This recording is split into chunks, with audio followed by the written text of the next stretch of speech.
بسم اللہ الرحمن الرحیم۔ حمد و ثنا رب مہربان کے نام اور درود و سلام شان کائنات حضرت محمد مصطفیٰ صلی اللہ علیہ وآلہ وسلم پر۔ عامر عثمان عادل کہتے ہیں مجھے، اور آپ اس وقت موجود ہیں میرے ساتھ میرے یوٹیوب چینل اور آفیشیل فیس بک پیج پر۔ پاکستان کی سیاست میں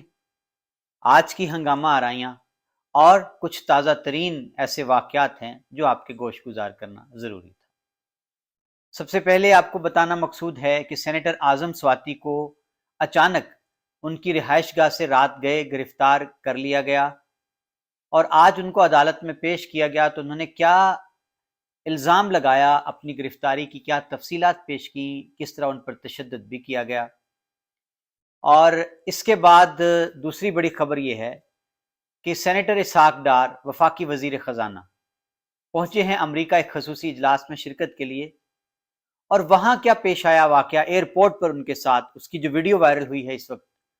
وہ آپ کو دکھانا ہے۔ تیسری بڑی خبر آج کے اس خصوصی ولاگ میں وہ میاں نواز شریف، ان کی اب جو وطن واپسی ہے اس حوالے سے جو ایک بڑی خبر آ رہی ہے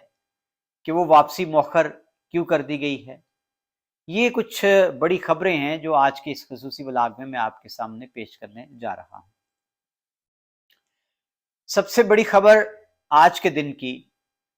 تحریک انصاف کے سینیٹر ہیں، بزرگ سینیٹر ہیں اعظم سواتی۔ انہیں رات کو ایف آئی اے نے اچانک ان کے گھر پر چھاپا مارا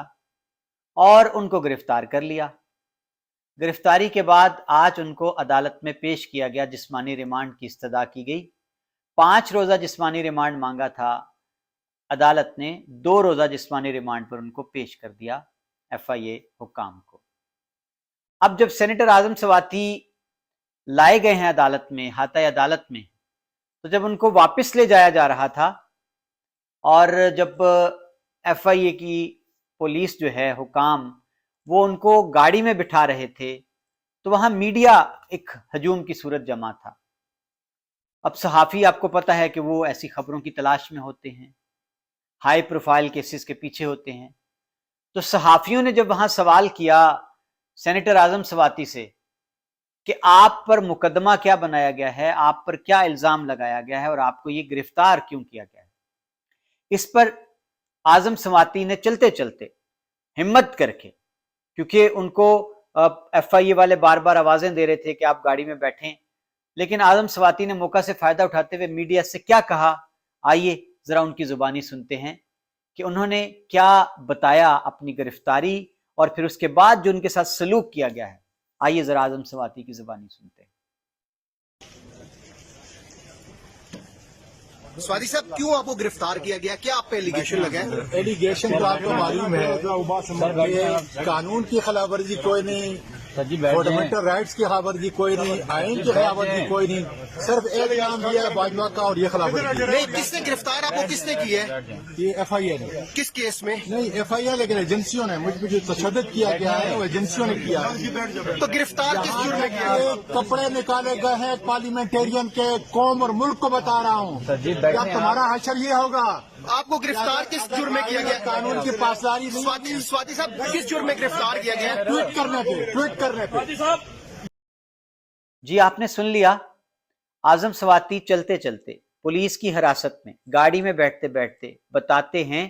کہ ان کو گرفتار کر کے ان پر تشدد کیا گیا ہے، اور انہوں نے یہ بھی بتایا کہ ان کو بدسلوکی کا نشانہ بنایا گیا، اور کپڑے نکالنے کا لفظ انہوں نے استعمال کیا، جس کو میڈیا نے رپورٹ کیا ہے کہ ان کو برہنہ کر کے ان پر تشدد کیا گیا۔ اور انہوں نے یہاں اپنی وجہ بھی بتا دی اس تشدد کی اور گرفتاری کی، اور ان کے خلاف جو ایف آئی اے نے ایف آئی آر کاٹی ہے اس میں بھی وجہ بتائی گئی ہے کہ انہوں نے ایک ٹویٹ کیا تھا، سینیٹر اعظم سواتی نے ایک ٹویٹ کیا تھا جس میں انہوں نے ایک سپہ سالار کا نام لے کر باقاعدہ طور پر ان کو کہا تھا کہ آپ کو مبارک ہو کہ آپ نے یہ جو این آر او ملا ہے اور بریت ہوئی ہے شریف خاندان کی، حمزہ شہباز کی، شہباز شریف کی، اس سے پہلے مریم نواز کی، تو اس پر اعظم سواتی نے تنقید کا نشانہ بنایا تھا، اور ایف آئی اے نے یہی ان کا جرم قرار دیا ہے اور اسی جرم میں ان کو گرفتار کیا ہے۔ سینیٹر اعظم سواتی نے یہاں ایک خاص بات کہی چلتے چلتے، انہوں نے عوام کو مخاطب کر کے کہا کہ سینیٹرز کے ساتھ، پارلیمنٹیرینز کے ساتھ اس ملک میں یہ سلوک ہو رہا ہے تو آپ لوگ تیار ہو جاؤ، کل کلاں کو آپ کے ساتھ بھی اس سے بدترین سلوک ہونے والا ہے۔ اس کے بعد ناظرین اب ایک طوفان ہے سوشل میڈیا پر، اور عمران خان نے بھی اس کی پرزور الفاظ میں مذمت کی ہے، اور انہوں نے یہاں تک کہا ہے کہ مجھے گرفتار کر لیں، میری جماعت کے کسی نوجوان کو گرفتار کر لیں، لیکن کسی ایک بزرگ کو یوں تشدد کا نشانہ بنانا بالکل باعث شرم ہے۔ اب یہاں یہ بھی قابل ذکر بات ہے کہ یہی بات، اس سے ملتی جلتی بات اعتزاز احسن نے کہی تھی۔ انہوں نے احاطہ عدالت کے باہر کھڑے ہو کر کم و بیش اس سے ملتی جلتی بات کہی تھی، اور صرف الفاظ کا فرق آپ کہہ سکتے ہیں، لیکن اب کچھ حلقے یہ کہتے ہیں کہ اعتزاز احسن پر کوئی قدغن نہیں، ان کے خلاف کوئی مذمتی بیان تک نہیں آیا، ان کے بیان کی کسی نے تردید تک نہیں کی، لیکن اعظم سواتی کو گرفتار کر کے اس طرح سے بری طرح سے ٹارچر بھی کیا گیا ہے۔ تو یہ دو پیمانے کیوں ہیں، اس پر بھی بات ہونے لگی ہے۔ ناظرین، میں نے آپ کو اپنے ولاگ کے شروع میں ایک جو بڑی خبر دی تھی، وہ تھی اسحاق ڈار، وفاقی وزیر خزانہ ہیں پاکستان کے،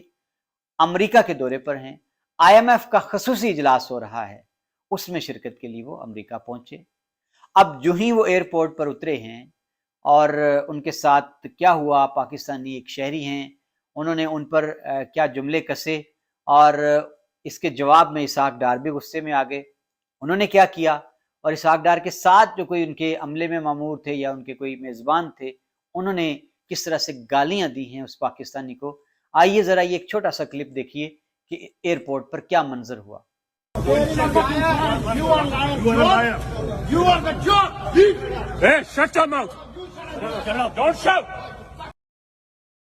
جی ناظرین، آپ نے دیکھا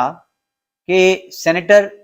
اسحاق ڈار جو ابھی حال ہی میں وطن لوٹے ہیں اور آتے ہی انہوں نے قلمدان سنبھالا ہے وزیر خزانہ کا، امریکہ کے ایئرپورٹ پر اترے ہیں۔ ایک پاکستانی شہری کی آواز سنائی دیتی ہے، چہرہ دکھائی نہیں دیتا، کہ وہ کہہ رہے ہیں چور چور، اور وہ غصے سے بھرے ہوئے ہیں،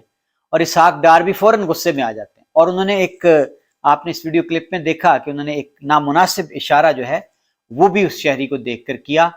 اور ان کے ساتھ جو تھے ایک صاحب، اب یہ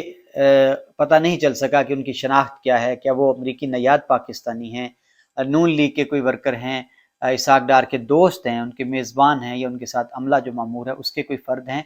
انہوں نے حد کر دی، انہوں نے گالیاں، غلیظ گالیاں جو ہیں وہ انہوں نے اس پاکستانی شہری کو دے ڈالی، ماحول خاصا کشیدہ ہو گیا۔ اب یہ ویڈیو جو ہے یہ بھی سوشل میڈیا پر وائرل ہے، اب اس پر بھی تنقید کا موقع مل گیا ایک بار پھر نون لیگ کو، اور احسن اقبال نے یہ کہا کہ مریم اورنگزیب ہوں یا اسحاق ڈار، ان کا کچھ نہیں بگڑ رہا، اور ان کے ساتھ نازیبا سلوک کرنے والے خود اپنا آپ جو ہے وہ ساری دنیا کو دکھانے لگے۔ ایک تو یہ واقعہ پیش آیا ہے جی، اور آپ نے دیکھا اس ویڈیو کلپ میں۔ اب ناظرین، میں آپ کو بتانے جا رہا ہوں کہ میاں نواز شریف، جن کے بارے میں ایک تواتر سے خبریں یہ آ رہی تھیں کہ وہ وطن واپسی کے لیے پر تول رہے ہیں اور پاکستان آنے کے لیے وہ بالکل تیار بیٹھے ہیں بوریا بستر باندھ کر، اور یہاں سے یہ خبریں تھیں کہ مریم نواز گئی ہیں لندن تو وہ اپنے بابا کو ساتھ لے کر ہی وطن لوٹیں گی، لیکن اب ذرائع یہ کہتے ہیں کہ پاکستان میں جو موجودہ حالات ہیں فی الحال ان کو دیکھتے ہوئے میاں محمد نواز شریف نے فیصلہ مؤخر کر دیا ہے وطن واپسی کا، اور ان کو پارٹی لیڈرشپ میں سے بھی یہی مشورہ دیا گیا ہے کہ ابھی آپ وطن نہیں لوٹیں، حالات کا جائزہ لے لیں، حالات کیا رخ اختیار کرتے ہیں، عمران خان کے دھرنے کا منطقی انجام کیا ہوتا ہے، ضمنی الیکشن جو 16 کو ہونے جا رہا ہے اس کا نتیجہ سامنے آ لے، اور اس کے بعد اگر آپ نے پاکستان آنا بھی ہو تو آپ عین انتخابات، جب آئندہ ملک میں جب بھی عام انتخابات ہونے ہیں اس کے قریب قریب آپ وطن واپس لوٹ آئیں۔ یہ خبریں ہیں جی لندن سے۔ اور ناظرین، یہ تھا میرا آج کا خصوصی ولاگ، پاکستان میں ہونے والے، پیش آنے والے بڑے واقعات جنہوں نے سیاسی ماحول میں اچھی خاصی کشیدگی، گرمی پیدا کر دی ہے، اور آج یہ خبروں کا موضوع۔ بہت شکریہ، اپنا خیال رکھیے۔